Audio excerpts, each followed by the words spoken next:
Bonjour et bienvenue à toutes et à tous. Je vous remercie d'avoir accepté notre invitation pour cette webcast qui vous présentera les avantages à utiliser la conception descendante pour gérer vos assemblages. Je m'appelle Ronan, je suis ingénieur d'application au sein de ForCAD Group et j'ai le plaisir d'animer cette présentation en votre compagnie. Voici le sommaire du jour.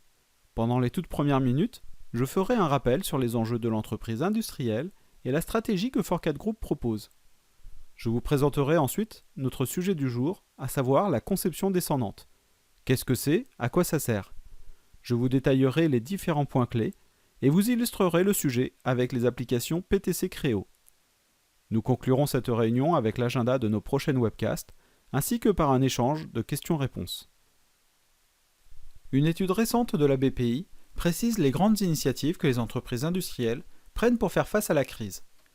Le constat est que les sociétés tentent de redresser leurs résultats au travers 3 objectifs opérationnels principaux que sont la diversification, qui consiste à ouvrir de nouveaux marchés, le redressement par le haut, c'est-à-dire une volonté d'apporter de la valeur à son produit, et enfin, le repositionnement dans la chaîne de valeur. On parle typiquement de sous-traitants qui deviennent fabricants d'une partie d'un produit. Conséquence de quoi, on voit fleurir les principaux leviers stratégiques que sont par exemple l'innovation, l'optimisation opérationnelle, la diversification ou encore l'internationalisation. Les sociétés industrielles réagissent à ces nouveaux défis, notamment en structurant leur système d'information autour de 2 colonnes vertébrales que sont l'ERP et le PLM.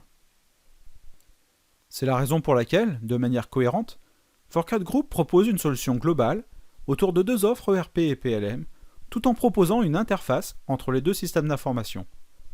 Cela permet ainsi de garantir une traçabilité continue tout le long du développement du produit, de l'idée originelle jusqu'à son retrait du marché. L'offre ERP est portée par la solution Sage ERP X3 de l'éditeur Sage, dont une des caractéristiques principales est que cet éditeur équipe aujourd'hui une entreprise industrielle sur 2 en France, garantissant donc une maturité et une pérennité de leur offre. De la même façon, l'offre PLM est portée par l'éditeur PTC, société faisant partie des leaders mondiaux dans le domaine de l'édition, de solutions CAO avec la suite logicielle PTC Creo, et PLM avec les technologies PTC Windchill. Depuis 2004, ForCAD Group accompagne plus de 1700 clients industriels. Forte de plus de 140 collaborateurs, et de façon à être au plus proche de ses clients, la société déploie ses ressources sur 7 agences. 65% des salariés sont ingénieurs, ce qui permet à ForCAD Group d'assurer un support technique de grande qualité malgré la croissance importante de sa base installée. Venons-en au sujet.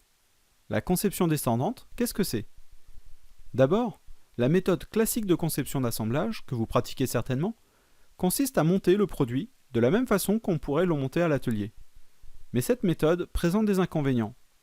Dans un premier temps, vous êtes obligé d'attendre que toutes les pièces soient modélisées pour pouvoir les assembler. Pour la modélisation, vous évitez de vous référencer par rapport à un autre composant, sous peine de créer des liens externes non souhaités entre ces pièces.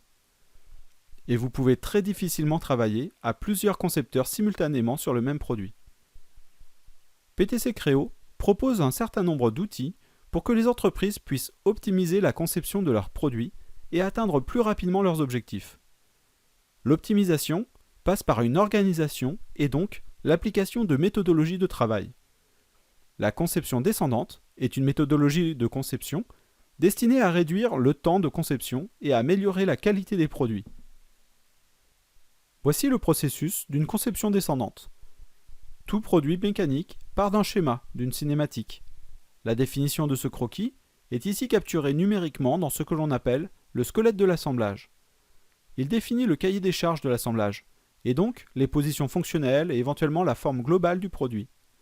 Ces éléments permettent implicitement de déterminer rapidement une structure, et ainsi de réserver des zones de travail, des espaces, pour les différents organes principaux qui composent le produit.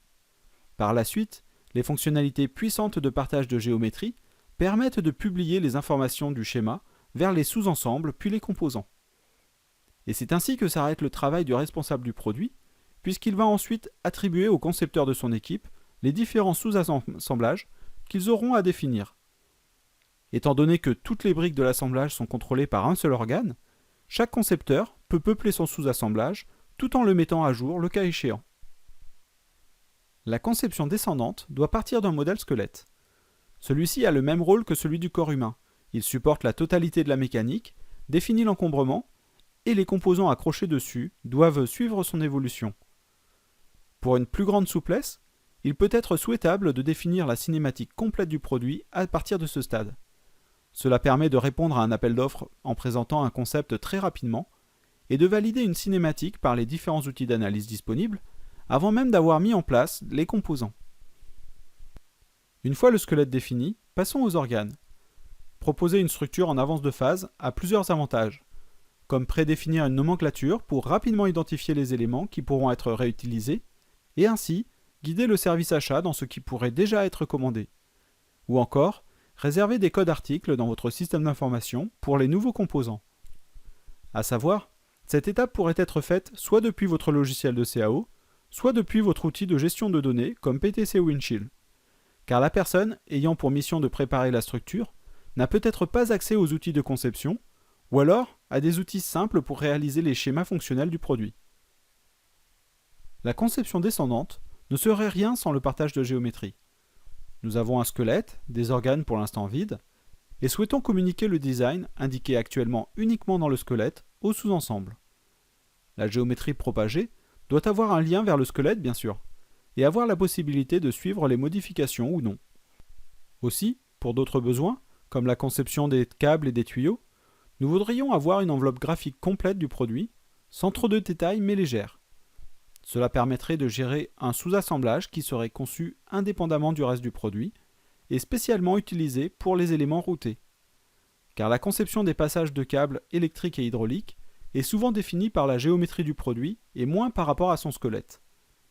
Et pour que le concepteur spécialisé dans le routage puisse commencer son travail avant que le produit soit terminé, il se basera par rapport aux zones réservées du squelette, dans un premier temps, puis actualisera son enveloppe simplifiée au fur et à mesure que les autres concepteurs peuplent les sous-ensembles. Cela lui permettra d'affiner les passages des câbles jusqu'à obtenir la position juste. Voyons maintenant ce que cela donne concrètement. PTC Creo permet de répondre à toutes ces attentes. En fonction de qui crée le squelette du produit, il peut être défini depuis PTC Creo paramétrique directement ou depuis l'application 2D conceptuelle PTC Creo Layout. C'est avec cette application que je présenterai mon premier exemple. Je vous montrerai l'interface simple de PTC Creo Layout, ainsi que son intégration complète avec l'assemblage 3D. Dans le deuxième exemple, nous aurons un squelette de mouvement à définir. Nous verrons comment, à partir de simples esquisses, nous pourrons mettre en mouvement le mécanisme. Nous avons un schéma 2D que l'on a peut-être travaillé depuis le début, depuis l'import de différents formats 2D, ou depuis une section d'un produit existant. On va pouvoir définir une structure et gérer l'affichage par un système de calque. PTC Creo Layout peut s'utiliser dans une application autonome ou depuis PTC Creo paramétrique. Avec PTC Creo Layout, la réalisation d'esquisses 2D est simple et rapide. Vous disposez d'un ensemble complet d'outils de dessin 2D, notamment de guides et de panneaux de précision, permettant de créer rapidement une géométrie 2D. Vous pouvez ajouter des dimensions à la conception et apporter des modifications en changeant la valeur de la dimension. Vous pouvez également ajouter des notes, des symboles et des tableaux pour capturer les informations supplémentaires dans votre concept.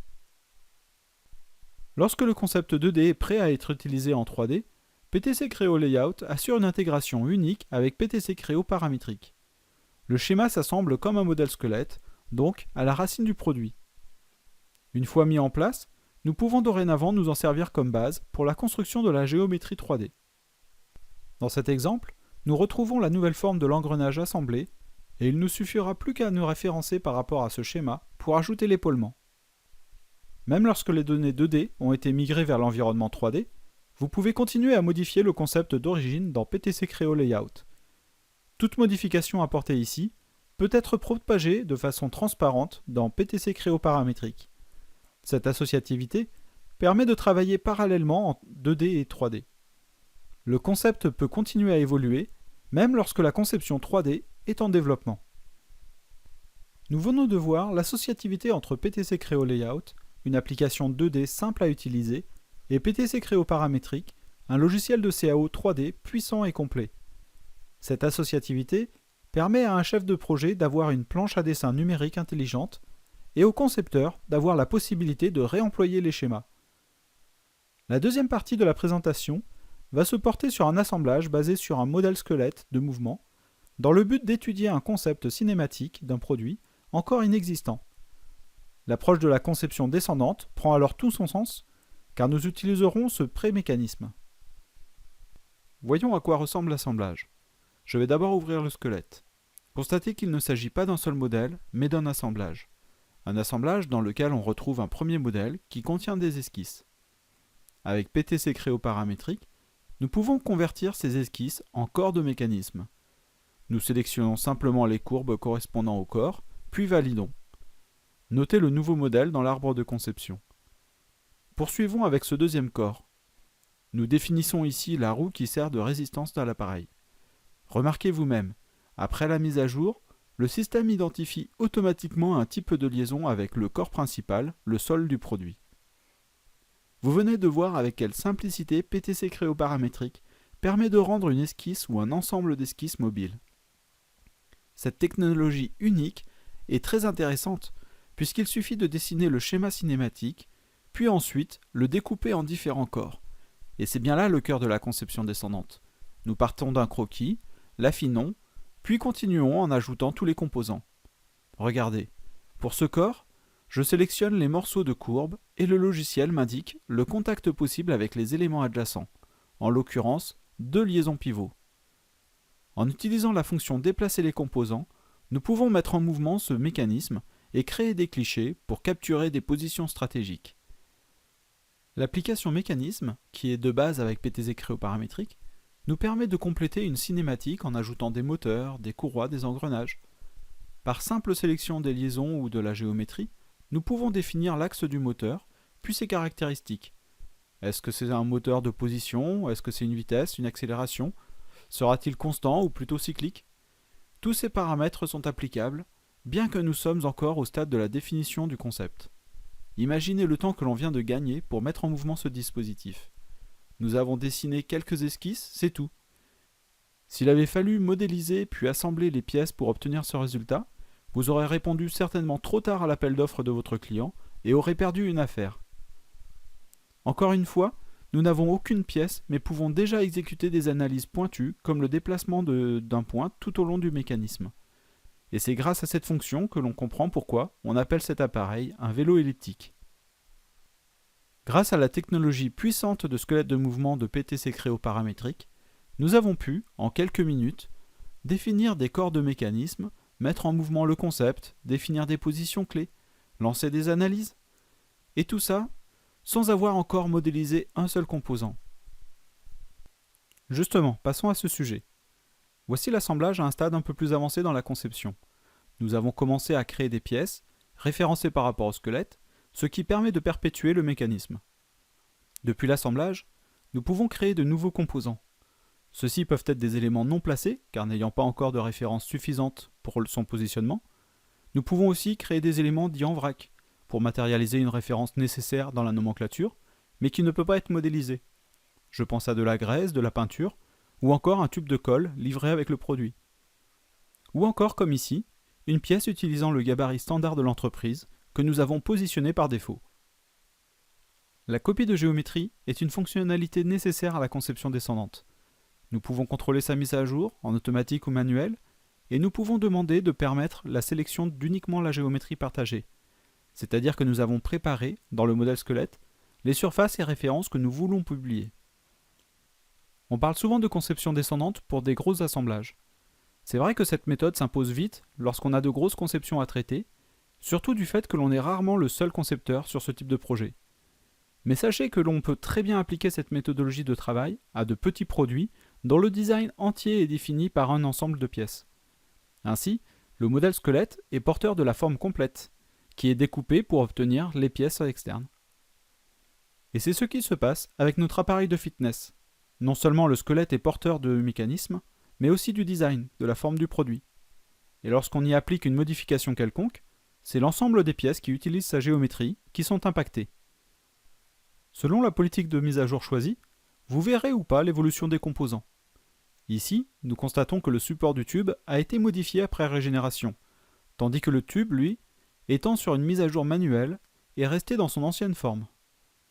Modifions la politique de mise à jour pour demander une notification et constater l'avertissement sur la fonction, mais aussi à droite du témoin de régénération, qui nous précise où se situe la fonction, là où les fonctions, à actualiser.